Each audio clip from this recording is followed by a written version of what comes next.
ጤና ይስጥልኝ የተከበራችሁ የገበያ ቢዝነስ ተከታታዮቻችን እንደምን ቆያችሁ። የገንዘብ ሚኒስቴር በልማት አጋሮች በሚደገፉ ፕሮጀክቶች ለሚቀጠሩ ሰራተኞች አዲስ የደሞዝ ክፍያ አተገባበር መመሪያ ስለማውጣቱ ተሰምቷል። በፌደራልና በክልል የመንግስት መስሪያ ቤቶች ውስጥ በልማት አጋሮች ድጋፍ በሚተገበሩ ፕሮግራሞች ወይም ደግሞ ፕሮጀክቶች ውስጥ ለሚቀጠሩ የጊዜያዊ ሰራተኞች የሚውል አዲስ የደሞዝ ክፍያ አተገባበር መመሪያ ቁጥር 1125/2018 ነው ያወጣው። እኛም ታዲያ በዛሬው ፕሮግራማችን መመሪያው ምን ጉዳዮችን አካቷል የሚለውን እንመለከታለን። ይህ በኢትዮጵያ የገንዘብ ሚኒስቴር የወጣው አዲሱ መመሪያ ቁጥር 1125/2018 በልማት አጋሮች ድጋፍ በመንግስት መስሪያ ቤቶች ውስጥ ለሚተገበሩ ፕሮጀክቶችና ፕሮግራሞች የተቀጠሩ ጊዜያዊ ሰራተኞችን የአሰራር ስርዓት ሙሉ በሙሉ የሚቀይር ታሪካዊ ሰነድ ነውም ተብሎለታል። ሚኒስትሩ ይህንን መመሪያ ማውጣት ያስፈለገበት ዋነኛ ምክንያት ቀደም ሲል በስራ ላይ የነበረው መመሪያ ቁጥር 1046/2017 አሁን ያለውን የገበያ ሁኔታ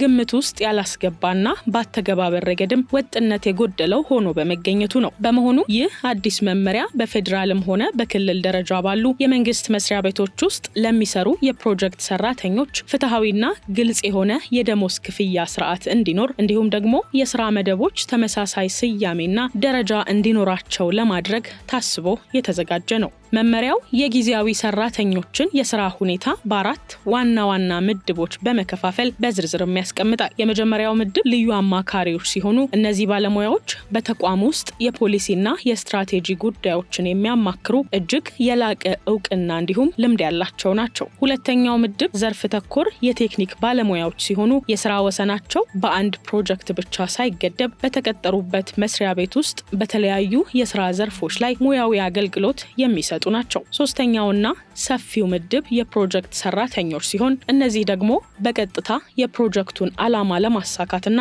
የታቀዱ ውጤቶችን ለማምጣት የሚሰሩ ባለሙያዎችን ያጠቃልላል። የመጨረሻው ምድብ ደግሞ ለፕሮጀክቱ መሳለጥ ቴክኒካዊና አስተዳደራዊ ድጋፍ የሚሰጡ ድጋፍ ሰጪ ሰራተኞች ናቸው። በሌላ በኩል አዲሱ መመሪያ ለደሞዝ ክፍያ ያወጣቸው አራት የተለያዩ የደሞዝ ሰንጠረዦች የሰራተኞችን የኑሮ ሁኔታና የገበያውን ነባራዊ ሁኔታ ያገናዘቡ ናቸው።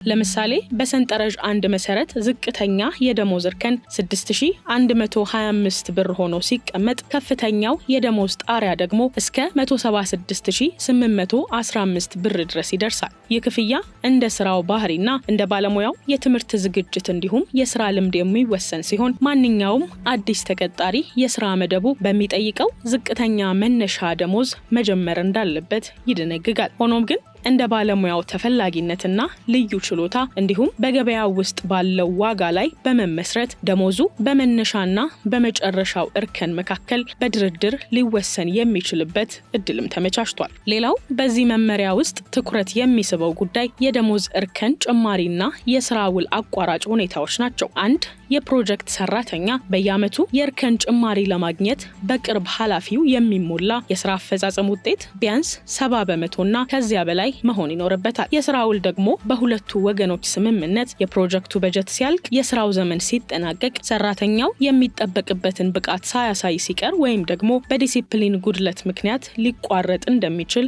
በግልጽ ተቀምጧል። መመሪያው ከመደበኛ ደሞዝ ውጪ የሚደረጉ ሌሎች ማበረታቻዎችንና ጥቅማጥቅሞችን በጥብቅ የሚከለክል ቢሆንም ለስራው አስፈላጊ የሆኑ መሳሪያዎችና መገልገያ ቁሳቁሶች ግን በመስሪያ ቤቱ ሊሟሉ እንደሚገባ ያሳስባል። ይህ አሰራር በአግባቡ መፈጸሙን የገንዘብ ሚኒስቴር፣ የፌደራልና የክልል ኦዲተሮች እንዲሁም የመስሪያ ቤቶቹ የሰው ሀብት አስተዳደር ክፍሎች በቅርበት የመከታተልና የመቆጣጠር ኃላፊነትም በመመሪያው ተጥሎባቸዋል። በአጠቃላይ ይህ መመሪያ ከየካቲት ወር 2018 ዓ.ም ጀምሮ በፍትህ ሚኒስቴር ተመዝግቦ በሚኒስትሩ ድረገጽ ላይ ከተጫነበት ቀን ጀምሮ የጸና ሆኗልም ተብሏል። ቀደም ሲል ለመጥቀስ እንደሞከርኩት በመመሪያ ቁጥር 1125/2018 መሰረት የተቀመጡትን አራቱን የደሞዝ ሰንጠረዦችና የስራ መደቦች በዝርዝር ስንመለከታቸው እያንዳንዱ ሰንጠረዥ ለተለያዩ የሙያ ዘርፎችና የኃላፊነት ደረጃዎች የተበጀ መሆኑን እንረዳለን።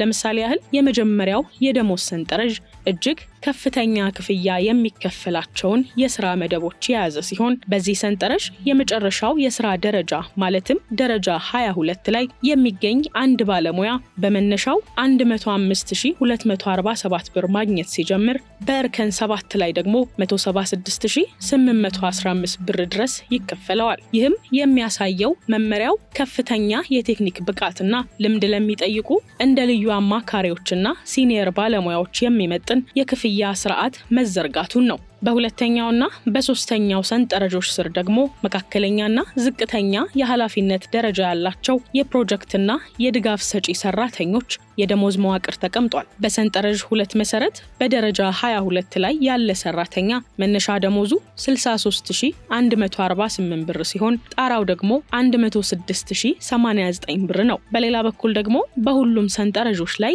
በደረጃ 1 የሚመደቡ ዝቅተኛ የስራ መደቦች መነሻ ደሞዛቸው 6125 ብር ሆኖ ወጥ በሆነ መልኩ ተቀምጧል። ይህ አይነቱ አከፋፈል ቀደም ሲል በነበረው መመሪያ ቁጥር 1046/2017 ላይ ይታዩ የነበሩ ክፍተቶችን በመሙላት በሁሉም የልማት አጋሮች የሚደገፉ ፕሮጀክቶች ላይ ተመሳሳይ ክፍያ እንዲኖርም ያደርጋል። አዲስ ተቀጣሪዎች ወደ ስራ ሲገቡ ያላቸውን የትምህርት ዝግጅትና የስራ ልምድ መሰረት በማድረግ በሚመደቡት የስራ መደብ መነሻ ደሞዝ የሚጀምሩ ቢሆንም ልዩ ችሎታና በገበያ ላይ ያላቸው ተፈላጊነት ታይቶ በድርድር ከመነሻው ከፍ ያለ ክፍያ ሊመደብላቸው ይችላል። ነባር ሰራተኞች ደግሞ የስራ ደረጃቸውና የእርከን ደረጃቸው ሳይለዋወጥ በዚህ አዲስ መመሪያ ላይ በተቀመጠው የተሻሻለ የገንዘብ መጠን መሰረት ክፍያቸው እንዲስተካከል ይደረጋል። ይህ አሰራር በመንግስት መስሪያ ቤቶች ውስጥ በጊዜያዊነት የሚቀጠሩ ሰራተኞች ተገቢውን ጥቅም እንዲያገኙና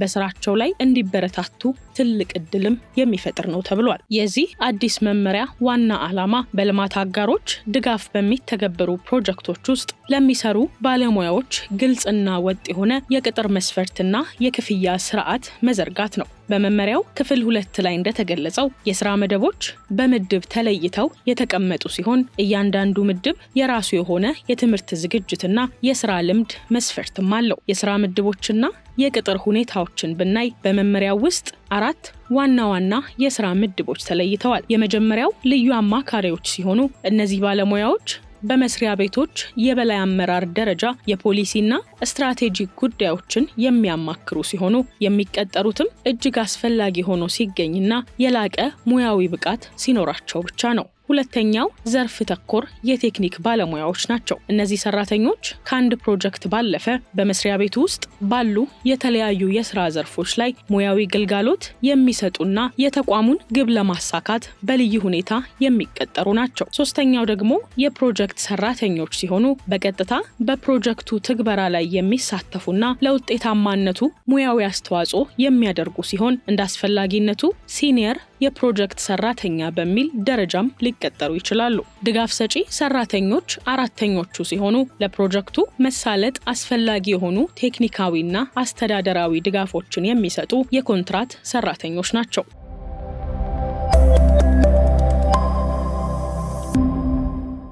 የቅጥር መስፈርቶችና የደሞዝ አወሳሰን ሁኔታው ምን ይመስላል የሚለውን ስንመለከት ደግሞ አዲስ ሰራተኛ ሲቀጠር መሟላት ያለባቸው ነጥቦች በመመሪያው አንቀጽ 10 ላይ በዝርዝር ተቀምጠዋል። የመጀመሪያ ደረጃ ፍተሻ ማንኛውም መስሪያ ቤት ሰራተኛ ከመቅጠሩ በፊት ስራው በመደበኛ የመንግስት ሰራተኞች ሊሸፈን የሚችል መሆኑን ማረጋገጥ አለበት። ሌላው ዝቅተኛ መስፈርት ቅጥር የሚፈጽመው ለስራ መደብ የተቀመጠውን ዝቅተኛ የትምህርት ዝግጅትና የስራ ልምድ ለማያሟሉ ተወዳዳሪዎች ነው። መነሻ ደሞዝም ተጠቃሽ ነው። በአጠቃላይ አዲስ ተቀጣሪዎች ስራ የሚጀምሩት በደሞዝ ስኬሉ ላይ በተቀመጠው መነሻ ክፍያ ቢሆንም እንደ ባለሙያው ልዩ ዝግጅትና ቀደም ሲል እንዳነሳነው የገበያ ተፈላጊነት በድርድር እስከ መጨረሻው እርከን ባለው ክልል ውስጥ ሊወሰንም ይችላል። ሰራተኞች በየዓመቱ የእርከን ጭማሪ የሚያገኙት የስራ አፈጻጸም ውጤታቸው 70 ከመቶና ከዚያ በላይ ሆኖ ሲገኝ ብቻ እንደሆነም መመሪያው አስፍሯል። ቀደም ሲል እንዳልኩት ይህ መመሪያ በገንዘብ ሚኒስቴር ይፋዊ ድረገጽ ላይ ከተጫነበት መጋቢት 17 ቀን 2018 ዓ.ም ጀምሮ ተፈጻሚነት አለው። ታዲያ የቀድሞ መመሪያ ቁጥር 1046/2017ም በዚህ አዲስ መመሪያ ስለመሻሩ ተነግሯል። የደሞዝ ክፍያ ተገባበር መመሪያ ቁጥር 1125/2018 ከዚህ ቀደም ይሰራበት ከነበረው መመሪያ ቁጥር 1046/2017 ጋር ሲነጻጸር በርካታ መሰረታዊ ለውጦችንና ማሻሻያዎችን አካቶ ይዟል። ዋና ዋናዎቹ ልዩነቶችና አዳዲስ ጉዳዮች የተካተቱበት ነው ማለት እንችላለን። የደሞዝ ስኬል ማሻሻያን ብናይ አዲሱ መመሪያ አሁን ያለውን ነባራዊ የገበያ ሁኔታ ታሳቢ በማድረግ የደሞዝ መጠኑን አሻሽሎ አውጥቷል። ይህም በሁሉም የፌደራልና የክልል መስሪያ ቤቶች ወጥ የሆነ የክፍያ ስርዓት እንዲኖር ያስችላል። የሥራ መደቦች ወጥነትም ቢሆን ቀደም ሲል ተመሳሳይ ጠባይ እያላቸው በተለያዩ ስያሜዎች ይጠሩ የነበሩ የሥራ መደቦች አሁን ላይ ወጥ የሆነ የሥራ ደረጃና መጠሪያ እንዲኖራቸውም ተደርጓል። አራቱ ዋና ዋና የሥራ ምድቦች ደግሞ የሥራ መደቦችን በግልጽ በአራት ምድቦች በመከፋፈል ልዩ አማካሪዎች፣ ዘርፍ ተኮር የቴክኒክ ባለሙያዎች፣ የፕሮጀክት ሰራተኞችና ድጋፍ ሰጪ ሰራተኞች በሚል የሥራ ወሰናቸውንና አስፈላጊነታቸውን ለይቶ አስቀምጧል። አዲስ የሥራ መደብ መፍጠር ላይ በፕሮጀክቶች ላይ በተደጋጋሚ የማይታዩ ነገር ግን አስፈላጊ ሊሆኑ የሚችሉ ሙያዎችን ለማካተት ሌሎች ሲኒየር የፕሮጀክት ሰራተኞች የሚል አዲስ የሥራ መደብም ተካቷል። የደሞዝ ድርድር እድልን ስንመለከት ደግሞ አዲስ ተቀጣሪዎች ዝቅተኛውን መስፈርት አሟልተው ሲገኙ እንደ ባለሙያው ልዩ ዝግጅትና በገበያ ላይ እንዳለው ተፈላጊነት ደሞዛቸው ከመነሻ እስከ ጣሪያ ባለው እርከን ውስጥ በድርድር ሊወሰን የሚችልበት አሰራርም ተዘርግቷል። ጥብቅ የቁጥጥር ስርዓቱም ቢሆን መመሪያው በአግባቡ መተግበሩን ለማረጋገጥ የውስጥ ኦዲት፣ የፌዴራል ዋና ኦዲተርና የውጭ ኦዲተሮች ጭምር ክትትል እንዲያደርጉ ስልጣን ሰጥቷል። የጥቅማ ጥቅም ገደብ ላይም በመመሪያው ላይ በግልጽ ከተቀመጠው ውጪ ለጊዜያዊ ሰራተኞች ምንም አይነት ተጨማሪ የጥቅማ ጥቅም ክፍያ መፈጸም እንደማይቻል በግልጽ ደንግጓል። የቴክኒክ ባለሙያዎች አጠቃቀምን ስንመለከት ዘርፍ ተኮር የቴክኒክ ባለሙያዎች በአንድ ፕሮጀክት ሳይወሰኑ በተቋም ውስጥ ባሉ የተለያዩ ዘርፎች ላይ ሙያዊ አገልግሎት እንዲሰጡ የሚያስችል አዲስ አሰራርም ተዘርግቷል። ይህ አዲስ መመሪያ መውጣቱ በመንግስት መስሪያ ቤቶች፣ በልማት አጋሮችና በጊዜያዊ ሰራተኞች መካከል ግልጽና ፍትሃዊ አሰራር እንዲኖር ስለሚያደርግ ለሁሉም ወገኖች የራሱ የሆነ መልካም ጎን አለው። ለጊዜያዊና ለኮንትራት ሰራተኞች ብናይ ከፍትሃዊ የደሞዝ ክፍያ አኳያ ተመሳሳይ የሥራ ጸባይ ያላቸው ሰራተኞች በተለያዩ ፕሮጀክቶች ውስጥ ቢሰሩም ወጥ የሆነና የተጣጣመ የደሞዝ ክፍያ እንዲያገኙ ያስችላል። የገበያ ሁኔታን ያገናዘበ ጥቅማ ጥቅምም ቢሆን ነባራዊና የገበያ ሁኔታ ታሳቢ ያደረገ የደሞዝ ስኬል በመዘጋጀቱ ሰራተኞችን የሚመጥን ክፍያ እንዲያገኙ ይረዳል። የእድገትና የደሞዝ ጭማሪ ስርዓት ደግሞ በየዓመቱ